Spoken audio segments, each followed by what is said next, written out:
asalaamaaleykum wa rahmatulahi taala wa barakaatu président Ayib maa ngi jéggalu tey suba dama ne woon du ma jël kàddu mais bi ma ñëwee dafa am sama càmmiñ bu ma doon waxtaanal par rapport ak li mu def suñu sœur Marie Rose démb mu ne ma dafay jëlaat kàddu mu choqué ma te je suis plus choquée parce que li mu fi wax wu dëgg yàlla je suis choquée mais avançons.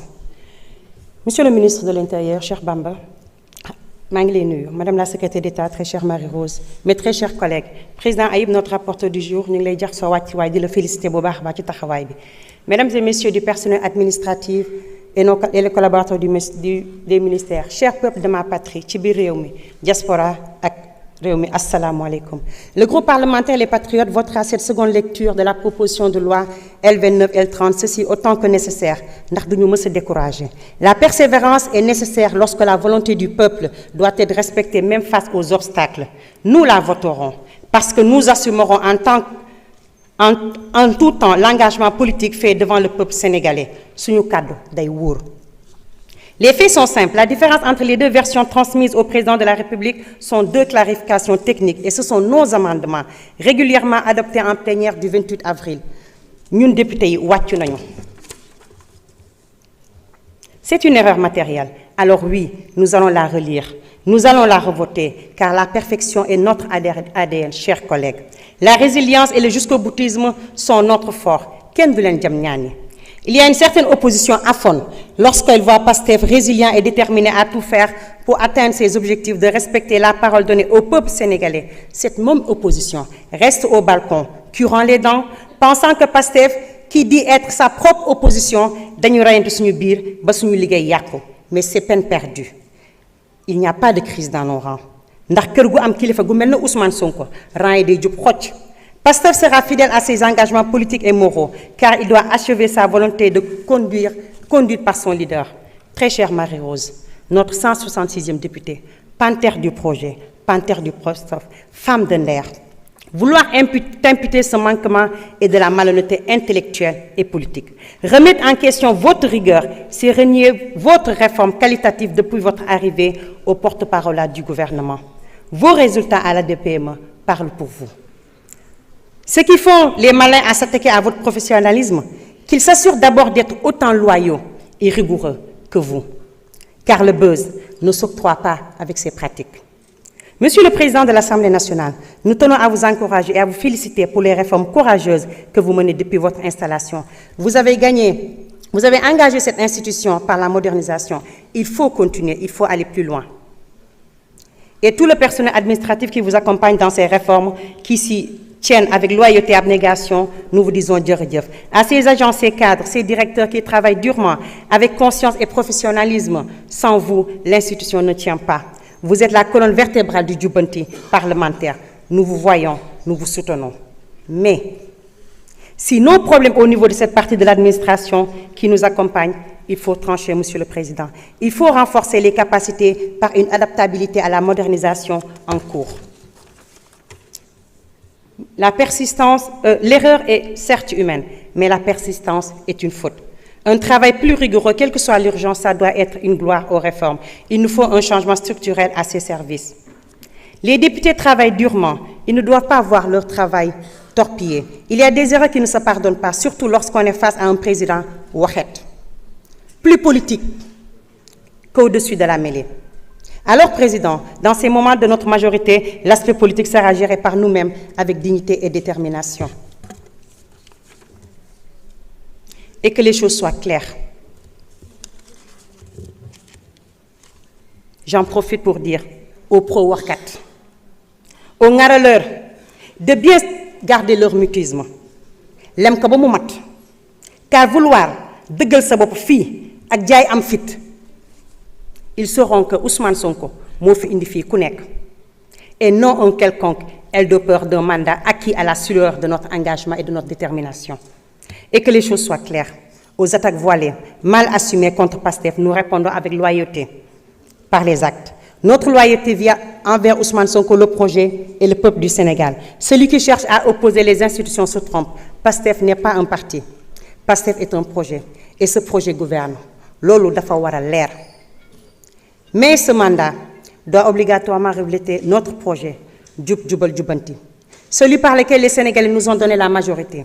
C'est cette relecture Si cette relecture est une preuve que les institutions marchent, alors tant mieux, car nous avons décidé de mener à bien notre mission par devoir.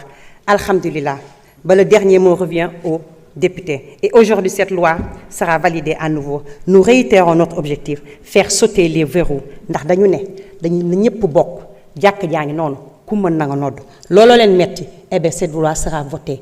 Pastef gouvernera lu ngeen fi indi ñu guux ko lu ngeen naan ñu sotti ko jërë ngeen jëf. Merci beaucoup. Abdoulaye Tall, vous avez la parole. Aïb Dafé se prépare.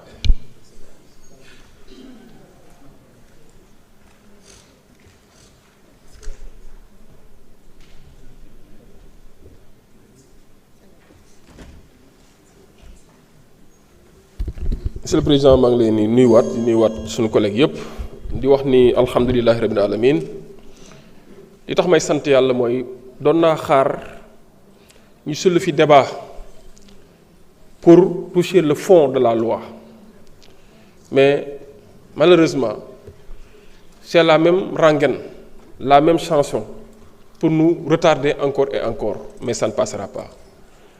Je déplore yenn incident yi fi am mais nag day jox occasion ñi nga xamante ni ñooy waa coalition bënn gaal waa dëpp gaal ñuy gën a wis poobar peut-être pour ñun ñu gën a kii suñu biir mais dañ am hauteur ak responsabilité rek def liggéey bi te xam ni effectivement ce qui nous occupe et nous préoccupe c'est le peuple sénégalais. di wax ni loi bi nag bi nga xam ni soumettre nañ ko en seconde délibération bu fekkoon am na lu toll lu tey fatal ay ni ci lu violer constitution bi heure bi kon kenn waxatu ko defeere nañ ko devant le conseil constitutionnel mais ana tey jii ban recours ngeen dégg ne am na contre cette loi amul. am na ñu fi taxaw di wax ne matuñu natt parce que amuñu le nombre requis waaye am na ñeneen ñoo xam ne ñooy lëngoo nekk seen i wujju percor nga xawma seen lan la seen i naataangoo pourtant ñoom mat nañu lim pour saisir le conseil constitutionnel lan moo tax defuñu ko bu fekkee la loi est anticonstitutionnelle dans ce sens pourquoi le groupe Takku Wallu n'a pas saisi le conseil constitutionnel pour en inconstitutionnalité et faire censurer ce que l'Assemblée nationale a voté pour vous dire que ñoom amuñu benn argument beneen bi article 73 de la constitution bi nga xam ni jox na pouvoir le président de la république pour mu saisir ñu à nouveau pour une seconde délibération.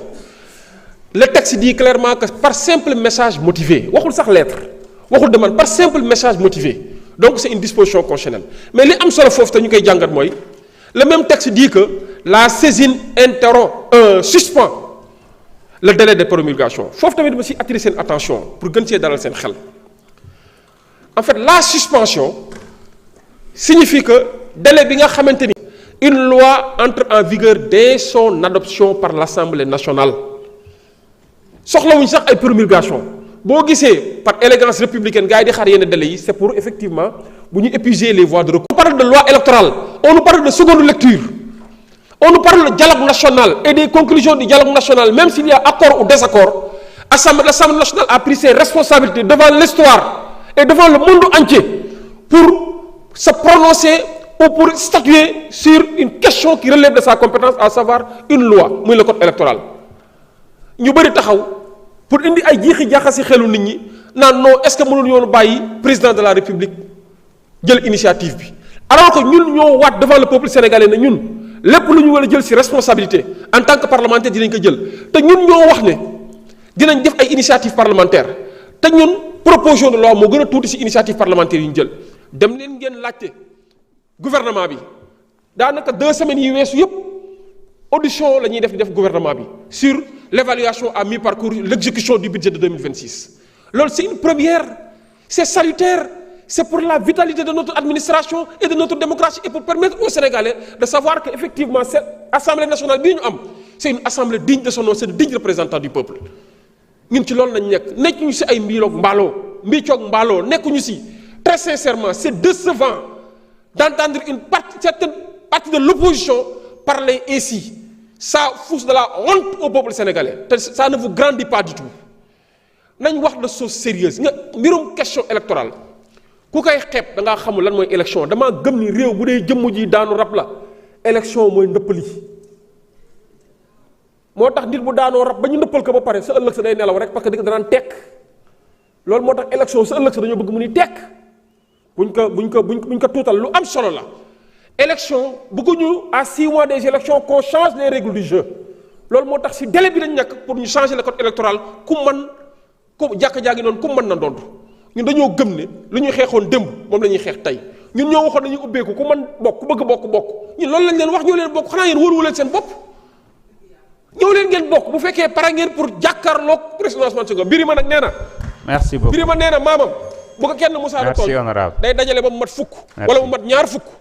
boole leen duma merci